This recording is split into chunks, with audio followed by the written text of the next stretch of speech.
Welcome in. It's Go Big 12 or Go Home, baby. I'm Brandon Shanahan. I'm alongside Iowa broadcasting legend Drew Russell. Drew, how's your weekend?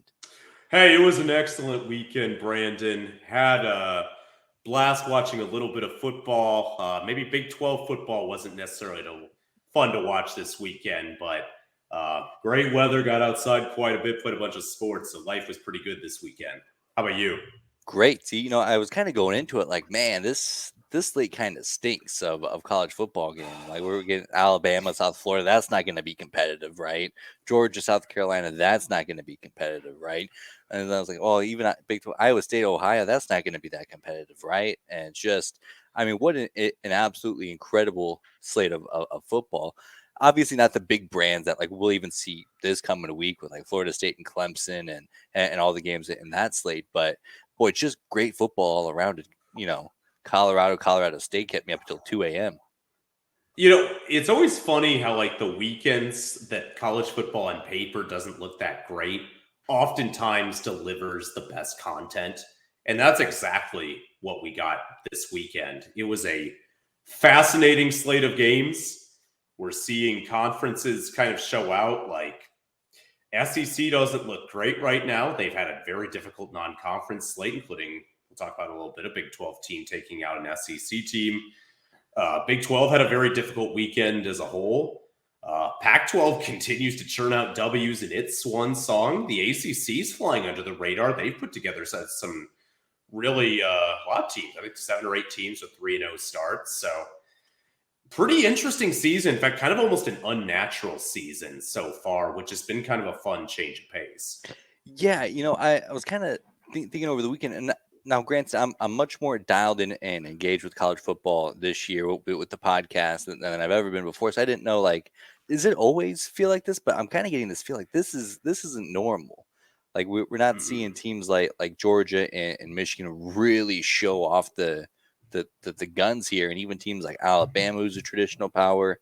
Then we're seeing teams like Colorado turning around it in an off season and put out the product that they are. And then other teams like Florida State look great against LSU, and LSU even looked great this weekend against Mississippi State. So that wasn't, a false win there.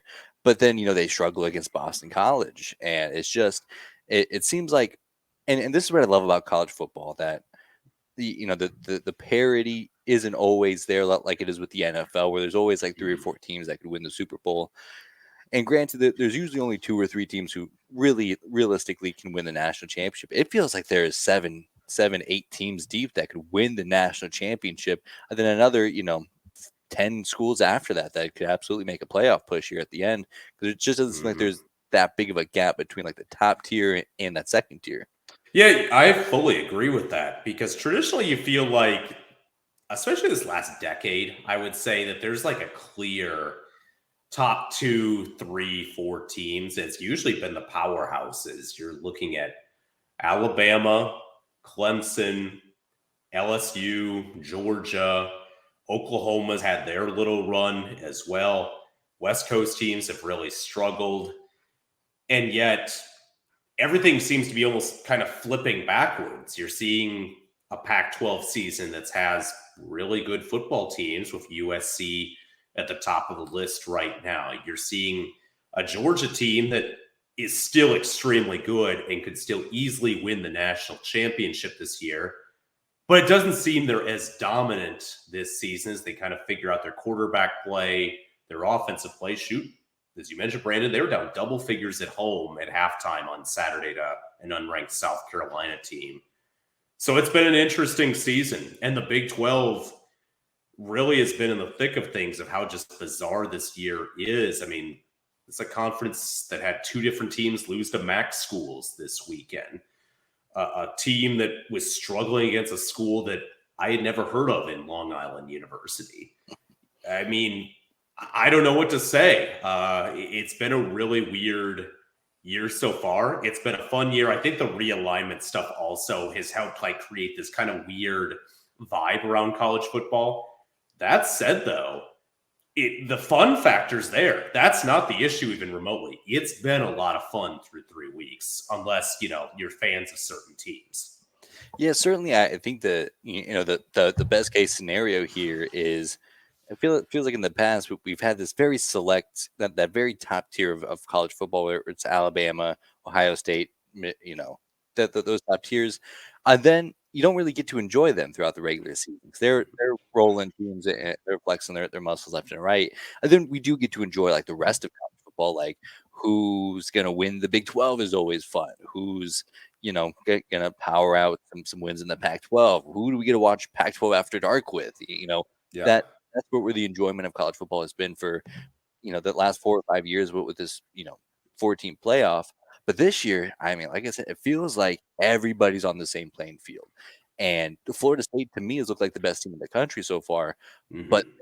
losing, go toe to toe with a team like Boston College, even Alabama. They and now granted, I think Alabama was just trying to have a quarterback competition and maybe got too Mm-hmm. in that game.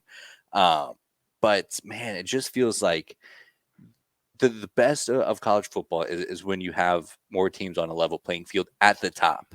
And I feel Mm-hmm. like this is, definitely unique to some of the years that we've had before.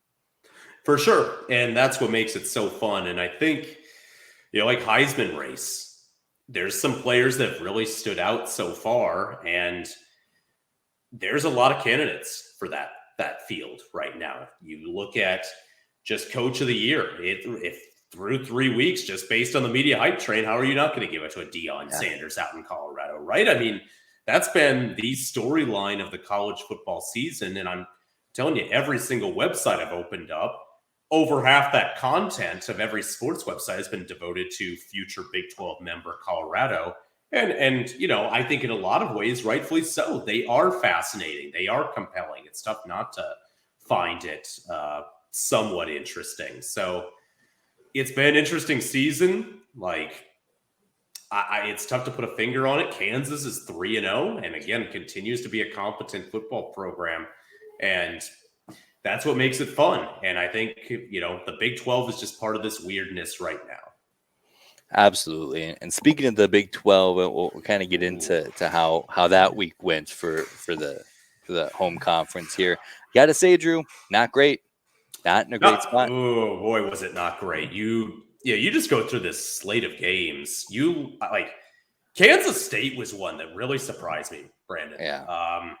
To be brutally honest, I felt really good about them. The roster is really well put together. They're disciplined, all that. And Mizzou was riding a high. They found a way to get done. I mean, a 61-yard field goal to win the game. That's you can't be angry in a way at that. That's just one heck of a kick, right? From Mevis, right? I mean, you can't be mad about that. But at the same time, they lost to a program that's kind of been in transition, and I think that hurts on that front. Iowa State losing to Ohio, brutal. No other way to put it. Ohio, good defensive team, but Iowa State looked just straight up lost offensively.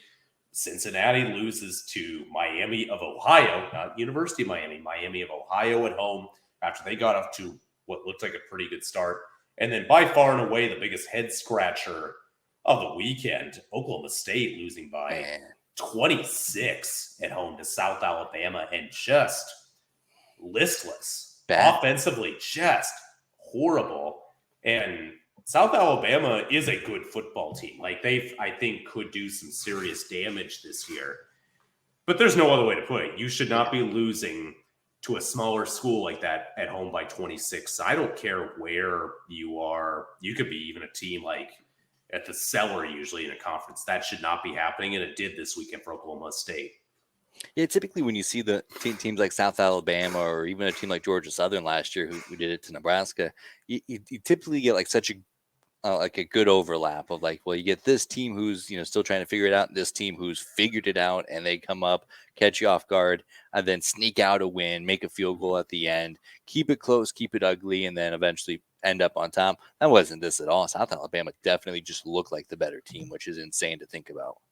It is. Well, and Oklahoma State's offense, it's bad. I mean, you lose a quarterback in Spencer Sanders, who's been pretty much a starter for the last 4 years, and this guy willingly transfers to Ole Miss to back up, not even starting, to be a backup at Ole Miss. That's saying something. And they ran with 3 different quarterbacks this weekend. Here's their stat line, Brandon. 3 QBs, 16 of 35 for 114 yards, 0 touchdowns, 1 interception. Terrible. Team rushing, 29 carries, 94 yards, average of 3.2 yards a carry with the 1 TD. Just horrible. I mean, just those are numbers that are just kind of stunning considering that traditionally Oklahoma State's a pretty good offensive program under Coach Gundy. Yeah, I gotta wonder how much of this just goes towards Mike Gundy's incompetence in the transfer portal. Because I mean, clearly they got kind of ravaged over the offseason. I think they lost about 10 guys, 10 valuable guys off that roster last year, including Spencer Sanders, who, by the way, is one of my favorite college football players to watch. It's very much a shame that he's right in the bench and Ole Miss, but that does tell you a lot. It's like, well, I could either compete for a job here or I can go back to what I mean, they picked up an Iowa receiver in the transfer portal. Yeah. Like show me one game where Iowa receivers were like, man, that could be a Big 12 offense right there. Like, that's just incredible.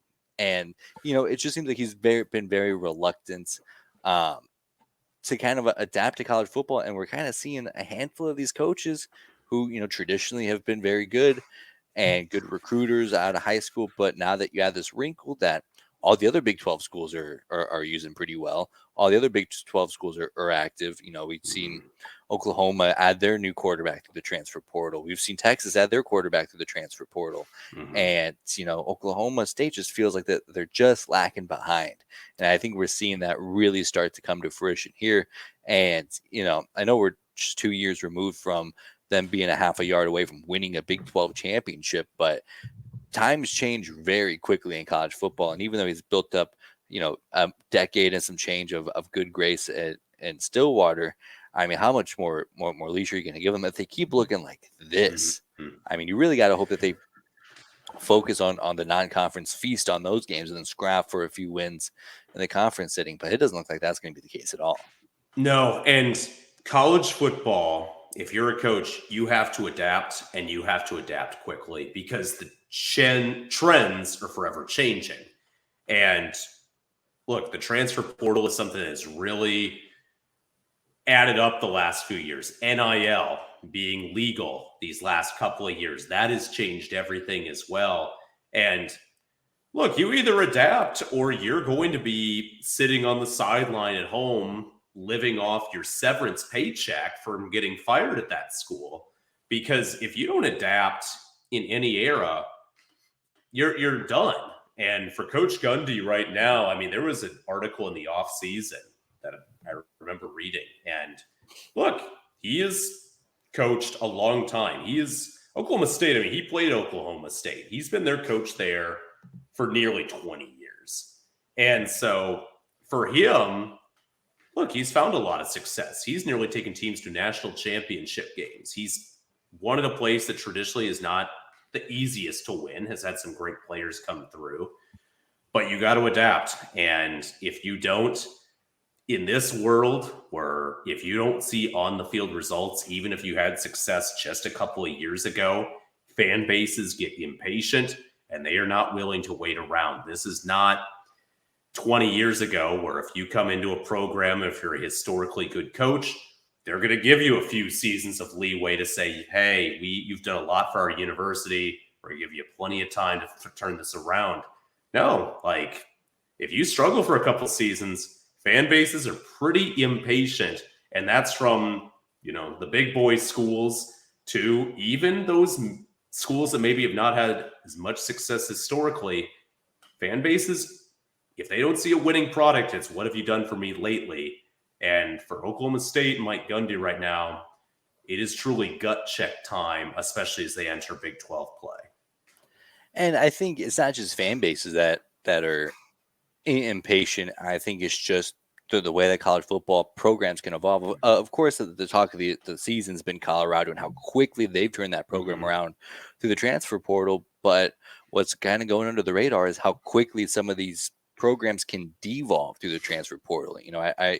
The whole 3 to 5 year rebuild thing kind of comes in. Like you get a couple of good recruiting classes under you, you let those guys develop, and then you start winning games year 2, year 3, and then kind of have that that full roster under your recruiting thumb here in year 4 and 5, you just you might not have that much time anymore, because when you get, say you do get a good recruiting class. Let's say Oklahoma State did have a good recruiting class. I don't know exactly where they finished up, but usually pretty good. And then they have such a disappointing season like this. They get embarrassed against South Alabama. Now you have 2 or 3 or 4 of those kids who were in a good transfer class transfer out. They have Zane Flores, who's a really good quarterback from Gretna, Nebraska. Shout out Nebraska, who's not getting reps. He's not developed yet. But if he's kind of looking at this and be like, man, I don't want to go out there if I'm going to get embarrassed against South Alabama when, I'm a very highly touted recruit. I could go, anywhere else and compete there. So you can really losing momentum is so huge in this day in college football. And that's kind of where I, kind of sense Oklahoma State. If they can't, get this ship right, you absolutely could lose the very few talented pieces that they have now and become even worse. And then all of a sudden now you're coaching the least talented team in the Big 12. It's really not that far away from it. No, it's not. And last year they started 5-0. They got off to a great start last year, beat Texas. And, the wheels really fell off the wagon as the season went along. And, for Coach Gundy, he has seen so much great success with that program. So many different double-figure win seasons. He has coached a ton of great players. He has made that program with a state that usually turns to the Sooners in terms of just football dominance. Oklahoma State, a very respectable program that has competed often with Oklahoma for Big 12 championships this last decade plus. So, I personally would give him the benefit of the doubt, say he's got plenty of time.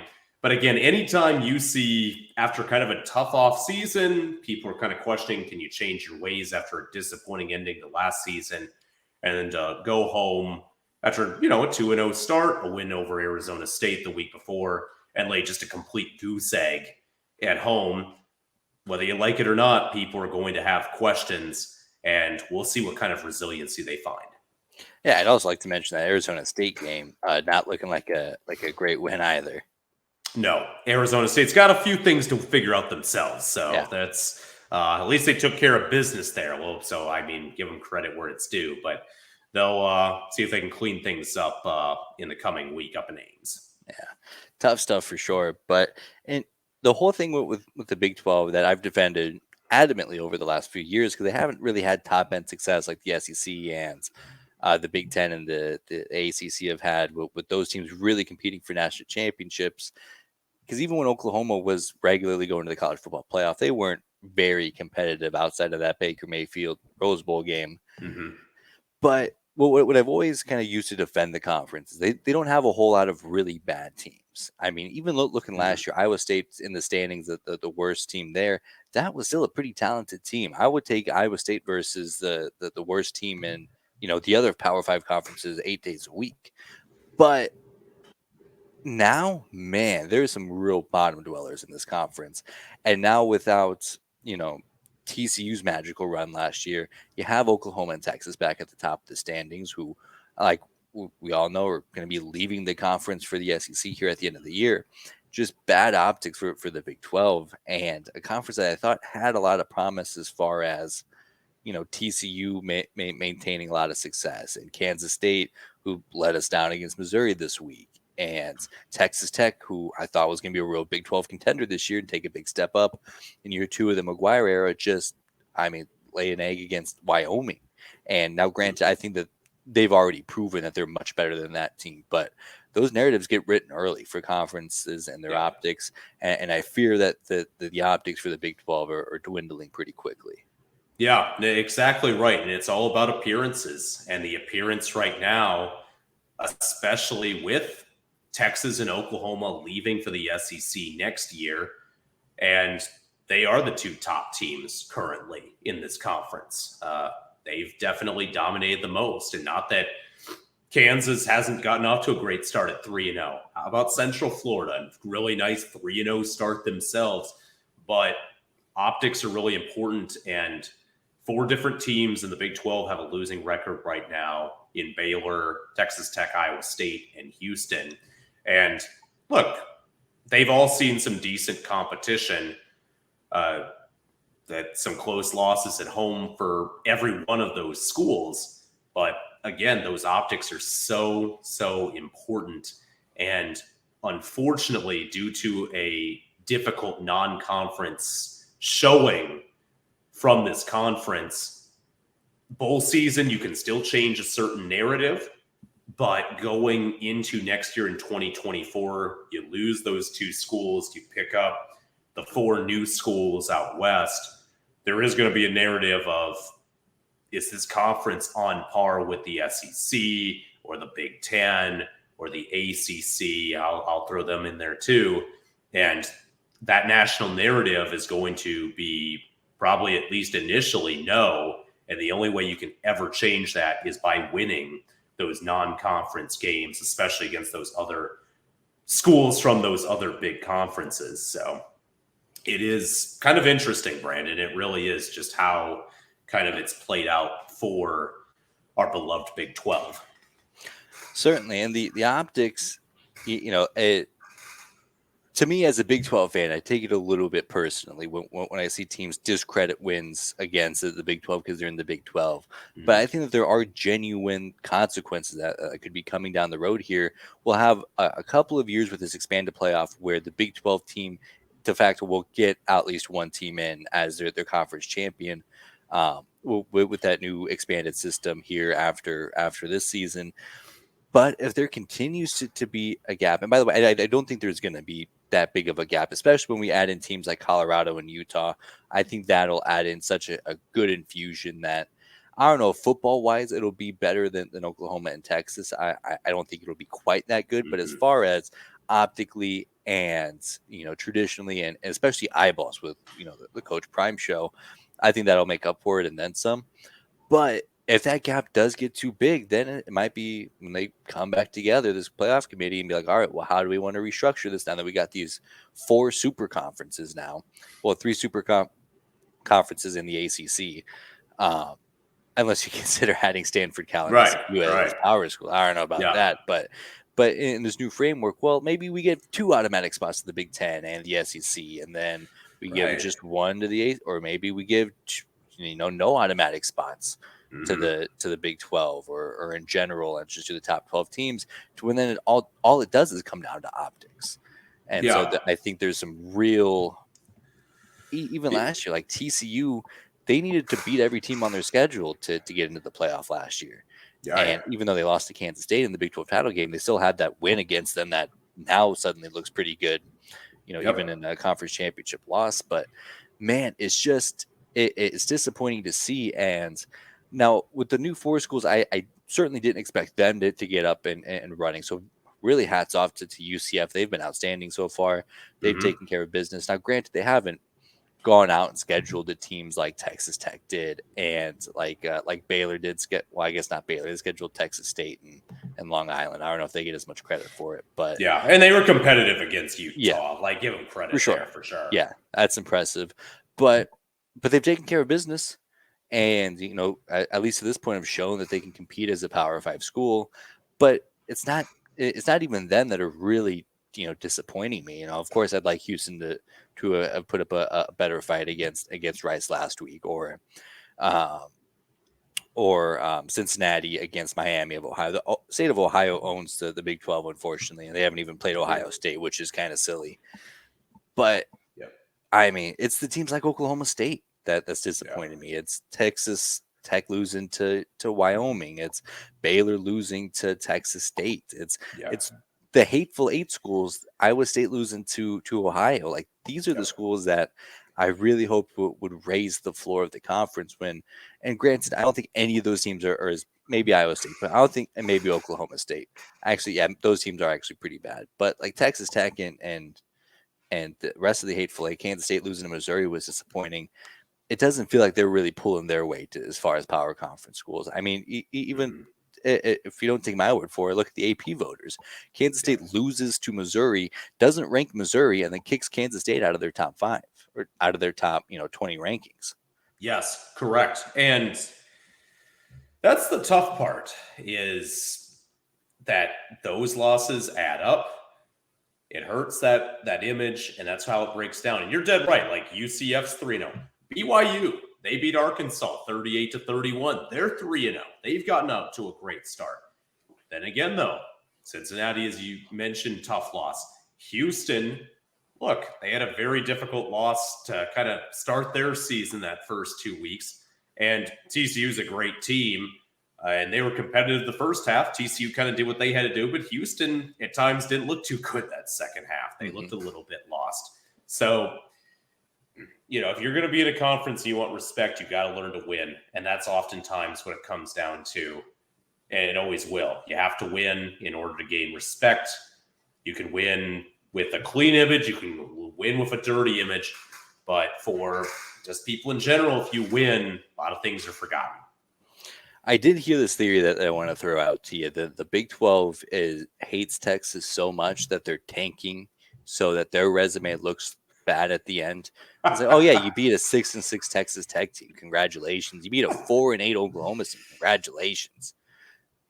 Well, that's a theory I'm all in on. I love it. It's risky for sure, but it's risky. I get behind it. Hey, why not? I'll say this, Brandon. If Texas finishes undefeated, and the college football playoff committee did not put them in, I tell you what, every one of those people would get fired by those TV networks, because those TV networks would be furious about the potential ratings that they could get from Texas being back in the college football playoff. They'd be horrified. Texas, for no reason at all, could join like Conference USA, go undefeated, play horrible competition, and it'd be the same thing. If they said, no, we're going to keep you out, you played horrible competition, ESPN would immediately go to the college football playoff committee. I don't know how they do it. They'd say, you're all fired if you don't put Texas in right now. Change the bracket. It will never happen. Yeah, this theory kind of goes by the wayside if they go undefeated. But, I mean, you think about it. If they end up 12-1, they go win the Big 12 championship. They have that win against Alabama, but they have a loss against like a 7 or an 8 win TCU team. That's their second best, or that's their loss. And then you have a team who's, one loss in the Pac-12 title game, whose only losses to Washington or USC or Oregon. Whose body of work looks better? I think a second Pac-12 team gets in before a one-loss, Big 12 team, if they continue to look this bad, of course, and if there's any truth to my tinfoil hat theory. Well, it sounds like a trip up to Ames in November could be very interesting. Why not is what I would say. Texas doesn't like the cold is what I've heard. So maybe that'll throw them off a little bit. I mean, a loss to Iowa State. I mean, that's a tough one. That'd be a thing of beauty right there. A lot of Ames Lager would be thrown down. Well, it's going to be thrown down no matter what throughout that day. That's going to be a very angry stadium. But for Texas, I mean, they did not play great this weekend. I'm going to put my hand up and say credit to me. I thought they would struggle a little bit after that a little bit of a hangover after that big Alabama win from a week before. They were tied going into the fourth quarter against Wyoming. And maybe Wyoming's not as bad as we thought. I mean, right? Like Texas Tech loses to them. Yeah. They compete well on the road for 3 quarters. Texas takes care of business, plays a very good fourth quarter of football. But they didn't look great. So that door is definitely open to me that Alabama might not be as good this year as maybe, just traditionally they have been under Nick Saban. And that could mean that maybe they're a little bit overhyped or overranked. That remains to be seen. And then Oklahoma, who just crushed Tulsa this week, it seems they've really figured out their offensive struggles from a year ago. Now they'll jump into Big 12 play, and we'll see how they look. But, I'm curious if the Big 12 finds a way to get a team in or not this year. We'll find out. I mean, certainly the path would be Oklahoma or Texas going undefeated, or splitting that series. One winning in Red River and one winning in the championship game. But yeah, people like to talk about Quinn Ewers and how impressive he's been. Dylan Gabriel's got almost 1,000 yards already, 11 touchdowns, 1 interception. Granted, he gets SMU and Tulsa and whoever they played in week 1, but that's real solid football. So I Yeah. definitely can't count them out. But yeah, I mean, that's, my piece of Texas propaganda is that if you get the whole conference kind of dialing in, you get a loss against Iowa State, and then you take that record against, the Ooh. second best team in the Pac-12, things get tight. Yeah, Just I'm watch out telling for it. you, I could just see a Texas Kansas Big 12 championship game. I mean, that just seems like let's just have Jalen Daniels go off. Yeah. Let's go I mean, nuts. I was like, oh yeah, you won the Big 12 championship game. You beat Kansas in the Big 12 title game. Are you kidding me? You're not making the playoff. I mean, I think that's the narrative I'm going to start selling is that Texas, I the mean, Big 12. Because here's the thing, I love the Big 12. I would never want them to be bad, but if it means that Texas misses out on the playoff despite having their best team in 15 years, I mean that yeah, I can get behind that for sure. this is a podcast that is obsessed with selling narratives, is no matter how absurd it is. And this is one that doesn't need, we're going to continue to these absurd narratives. Because if we don't, we're not doing our job, Brandon. We've got to sell Somebody's our got to ask the hard narratives. questions, Drew Russell. That's it. Hey, if we're not being counted on correctly. That is the most important thing. That's the most important thing.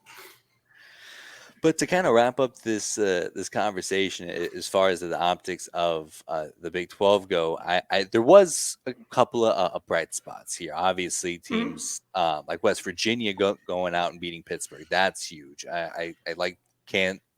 Oh, also, real quick to put a bow on Texas. And this is the crowning achievement of the Longhorn Network is the fact that they looked so bad against Wyoming. And then they pull away late, and the box score looks good. Nobody was watching that game, Drew Russell. Nobody could watch it. It was on the Longhorn Network. I got to imagine that's been their narrative this entire time. Is well, we can kind of hide some of these stinkers on the Longhorn Network. I mean, I feel like every time they lose to Kansas, it's on the Longhorn Network. Like, let's just hide as much as all this is in a premium cable offering. It's like guaranteed if Texas in football plays Kansas or Iowa State, it's always on the Longhorn Network. Guaranteed. Every single time. And or some bad non-conference team. And that's what happened this week. You're right. There was no like, hey, turn to this channel. We might have an upset brew. It's like, you check your phone. You see Longhorn Network. Well, I guess I'll just keep kind of refreshing here and there. We'll just find out what happens. So yeah, and if I'm an AP voter, like I'm watching the Colorado State game, I'm watching TCU Houston, I'm watching West Virginia and Pittsburgh, I'm watching even Syracuse and Purdue. Probably not watching that as a voter, but I mean that was a fun game. But I mean, and then you check the box score of all the other teams that you didn't get to watch. Oh well, yeah, Texas took care of business against Wyoming. Like no, the game was tied going into the final quarter here. It's settled down. Yeah, exactly. But to go to you talk about West Virginia, and we talked about Coach. I said if Coach Brown loses that game, he might. They might as well just start packing up out of Morgantown, and they went out and found a way to win. That might have been one of the ugliest football games I'll ever watch in my life. Put it bluntly, Pittsburgh offensively is pretty brutal. It was not pretty whatsoever. But to West Virginia's credit, they forced turnovers. They got just enough out of their QB play. Maybe the most important thing was they didn't throw any interceptions. Pittsburgh threw 3. And were able to establish enough of a ground game and really win that time of possession. And they found a way to get a win at home against a hated rival. And the atmosphere was great. That's what makes rivalry games fun. So give West Virginia a lot of credit for picking up that win over an ACC team this week. At BYU as well, a really nice win over Arkansas. Fayetteville had some juice going into that game. Arkansas went to Provo last year, won. And BYU was able to find a way to win. Caden Slovis took his time, made some accurate throws, took advantage of an Arkansas team that had 14 penalties in the game, including, I think, about 5 in the last drive, which was brutal if you're an Arkansas fan. But BYU goes into a hostile environment and finds a win. And they've really set themselves up relatively nicely for the Big 12. They're going to have to establish more of a ground game, but their defense was pretty good. I mean, they get 6 tackles for loss. They had 4 sacks. against one of the more physical fronts of the SEC. So they've got to be very pleased with how they were able to play on the road. So two performances that stood out to me in terms of positives in the Big 12 this weekend. And then obviously negatives. We mentioned Oklahoma State. Look, Iowa State as well. Pretty vicious loss against Ohio, which fans aren't too happy. Matt Campbell gets a clip viral online of him getting furious after a fan talked about him being on the hot seat and turning around and acknowledging that. So things are a little grim, or feel grim at least right now in Ames. See if he can turn that around. And but Iowa State has no offense right now. So that to me was an interesting game. I don't know if you have any thoughts on any of those games, Brandon, but again, those were three that kind of stood out. Some positives, obviously, and then obviously that negative as well. Yeah, I mean, first of all, that clip with Matt Campbell, Hateful Eight Commissioner Cyclone Larry kind of went on an investigative journey and found that the guy was probably a closet Iowa fan who was just happened to be there wearing an Iowa State jersey, hoping to get under his skin and make a viral clip. But I mean, this whole show has been about optics. Boy, that's not good optics at all. Not good at all, and it shows like how tough it is as a college football coach. Like, you've got to let that stuff just go. You have to just keep, like, that's part of the game, whether you like it or not. There are just fans in every single fan base who are going to troll or do whatever they do. And Coach Campbell needs to show a little bit more discipline because, shoot, his players see that, recruits see that, and it's not the perfect way to look at things. In his press conference after the game, a little more accountable this week, said that offensive line is not getting the job done, and there's some truth to that. And, Ohio's a tough team, like in terms of defensively, but they are horrible offensively. A couple of questionable calls on a field goal, whether that was in or not. So it looked good to me, but I think it looked good to everybody who got to see a replay of it. Yeah, kind of almost stunning that was called no good. Maybe we should change the rules. I thought all scoring plays got reviews. What happened to that? I don't know. How do we not? First off, Brandon, I got a question on this. How do we not have the technology, like on a field goal post, like that there isn't some type of like laser or something that can like beam up, like just straight up, and can like sense like if it goes through or not? Like that has to exist, or like I feel like the technology should be there. Yeah, I mean, I guess the only conflict I would kind of come into that is like, what if a bird crosses through at the same time? I mean, what are the odds of that? And you're really only looking at that for like the microscopic things, like exactly like what happened Iowa State and Ohio. So yeah, you're absolutely right. I mean, we still track first downs with a chain and a pole. Right. So I mean, come on, everybody. We can do a little bit. We can do a little bit better. But going across, just going through the board quick. Looking at these games, look, Central Florida continues to put up points. I mean, 48 over Villanova, just impressive offensive showing to stay undefeated. Cincinnati was disappointing, though. Yeah. Losing at OT at home. They picked up what looked like a good win over Pittsburgh the week before. Mm-hmm. Pitt might not be as good, maybe as we think, just based on what I kind of took a look at Saturday night. But still, losing that game, they have a chance. They'll host a pretty big opponent coming in on Saturday. They could have had some momentum going into that game, and now it feels like it's a little bit stifled, and that's disappointing, especially under the new coaching staff. Yeah, that's one that you kind of got to feast on, and especially Cincinnati. That's not a crazy, easy place to go play as a visiting opponent. So you kind of sell that as a program, hey, we're not going to get pushed over at home, at least, when we go to like a Norman or a Manhattan or a Waco, maybe that kind of opens up some of our vulnerabilities. But in Cincinnati, that's disappointing to come away.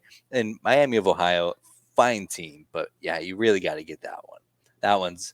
That one's probably real bad optics as far as, I mean, just teams that, if I'm anti Big 12 and I'm selling the Big 12 is trash, like I might even be doing here if Texas gets in the fold of the playoff, I'm pointing to that and be like, hey, you just added these teams like Houston, who lost to Rice, and Cincinnati, who lost to Miami of Ohio.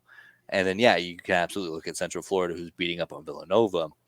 But I'm obviously not going to mention BYU if I'm trying to sell that narrative. But it Right. doesn't fit well. And on top of, like you said, the Hateful Eight teams not pulling their part, that's what's really kind of dragging this narrative down. Like it's one or the other. If the Hateful Eight's having a disappointment, but the new four teams are looking strong, great. If the new four teams are struggling to get acclimated to power football, great. But as long as the Hateful Eight's playing through. But I would like to kind of wrap up on some of those high points that you'd mentioned. West Virginia impressive. It's crazy that at this point in the season, Neil Brown's seat isn't even near the hottest of Big 12 coaches. As we talked about, some real stinkers being thrown out there. And then BYU, I mean, that might be the signature win of the Big 12 conference outside of Texas and Alabama this entire season. It very well could be. It's, again, to go on the road to an SEC school is always going to be significant, and to find that way for BYU, especially a team that's trying to prove itself in this new conference, I think is hyper important. And I would agree with you, Brandon. I really believe that is kind of the most important win outside of that Alabama-Texas game from a non-conference standpoint of this young season. Not that the Big 12 has not had opportunities for other ones, but they haven't been able to find them. You could go through those first 3 weeks, and the only other one that maybe is there, and it's not a big one because they're down. I mean, Central Florida goes to Boise State and wins there, but that's not really a major win. Like taking care of business. Exactly. So if you're looking at games, you're like, that is significant. You're dead right. This is probably the second most important win through 3 weeks, that non-conference slate of the Big 12.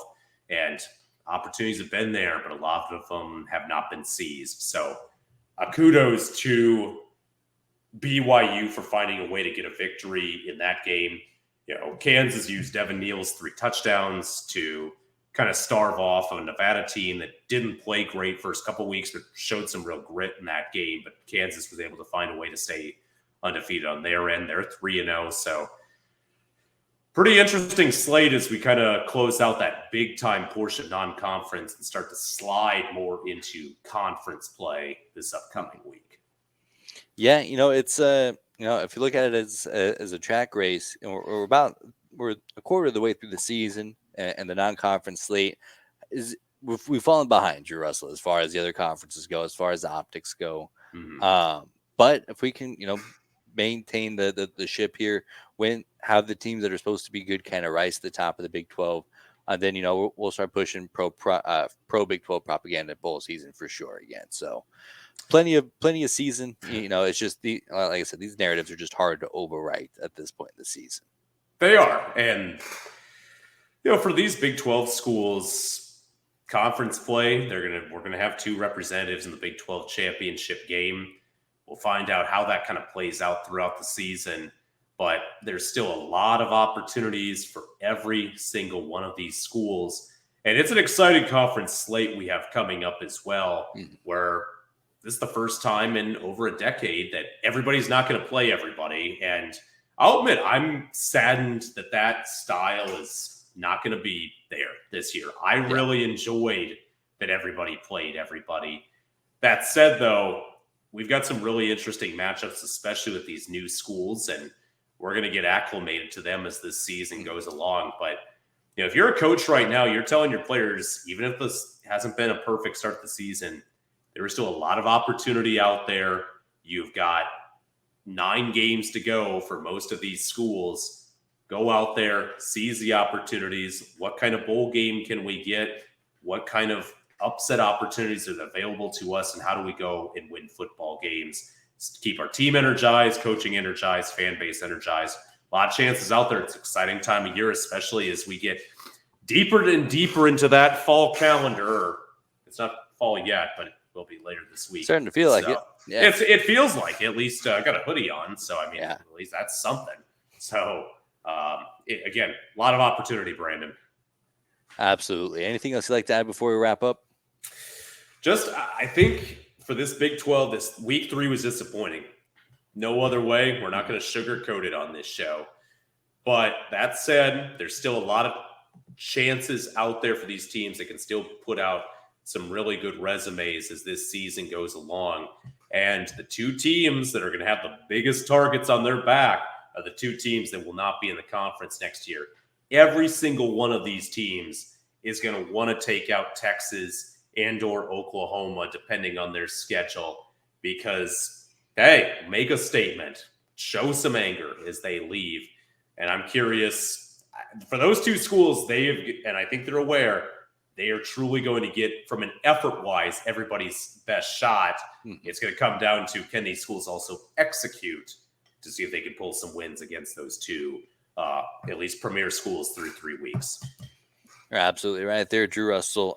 We'll certainly kind of dive into our first full Big 12 slate here. TCU and Houston, the first game got us a little excited last weekend, and now we've got the full slate. A couple of non-conference games with TCU and Houston, but should be a great slate. We'll break that down here on the next episode of Go Big 12 or Go Home. I'm Brandon Shanahan. This is Drew Russell on the Cornhusker Connection Network.